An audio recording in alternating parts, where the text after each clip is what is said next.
Tonight, imagine you're watching someone who looks completely unpredictable. One day, he threatens. Next day, he jokes. One day, he attacks. Next day, he praises the same person. Most people think he's random. But what if the chaos is the point? What if the unpredictability is a tool? This video isn't about liking him or hating him. It's about understanding the pattern behind Donald Trump, why he's so unpredictable, and how he uses psychology, media, and negotiation tactics to win. And to understand that, we need to go back. Trump didn't grow up with a normal, play safe mindset. His father, Fred Trump, was a hard businessman. The environment was simple. Competition is brutal, and weakness gets punished. So from early on, the lesson becomes, don't look unsure. Don't look small. Always look like the strongest person in the room. That kind of upbringing builds a specific mindset.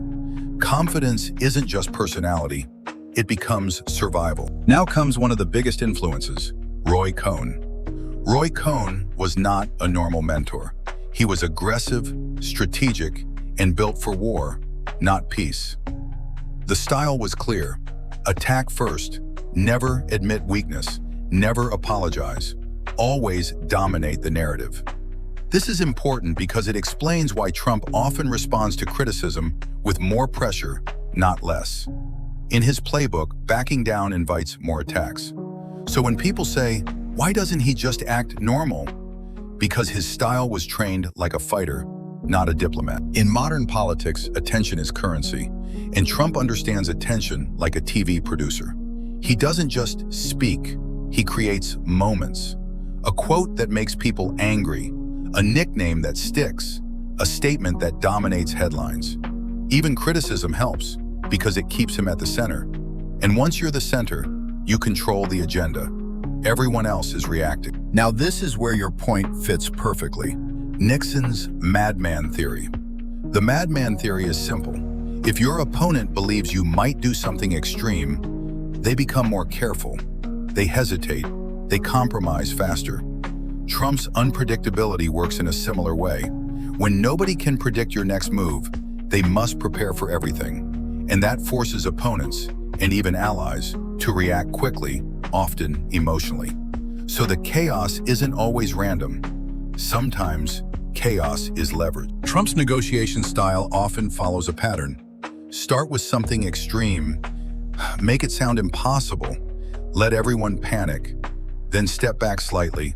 Suddenly the middle looks reasonable. This is a known psychology trick, anchoring. The first number sets the mental anchor. Even if it's unrealistic, it shapes what people accept later. So the first shock is not the end goal, it's the setup. Now here's something people underestimate. Television training. Trump didn't just become famous through business. He became a character through TV. Reality TV teaches one thing better than anything else: how to project power. On TV, perception becomes reality. If you look confident, people assume you're winning. If you look dominant, people assume you're right. That's why Trump's communication feels like performance. Short lines, punchy statements, dramatic pauses, simple narratives. It's not politics language, it's camera language. Trump rarely sells policy like a textbook. He sells a fight. Winners versus losers, strong versus weak, loyalty versus betrayal. That framing is powerful because humans are wired for status and identity. When you make politics about identity, people don't just support you, they defend themselves. That's why conversations around him feel emotional, even personal. Outrage spreads faster than calm. It makes people share, argue, comment, and watch longer. Trump has mastered the outrage engine.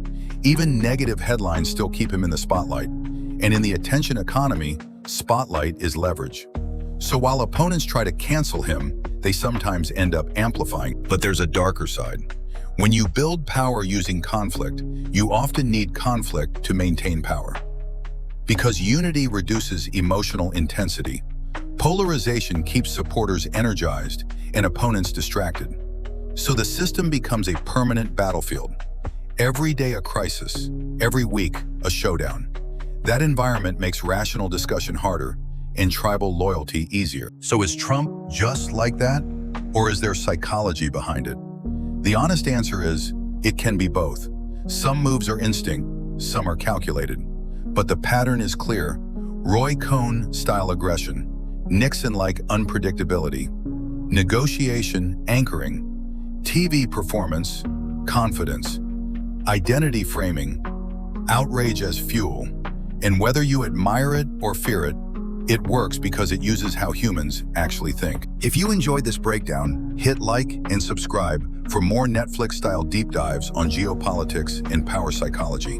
And comment part 2 if you want the next video, Why People Follow Strong Leaders.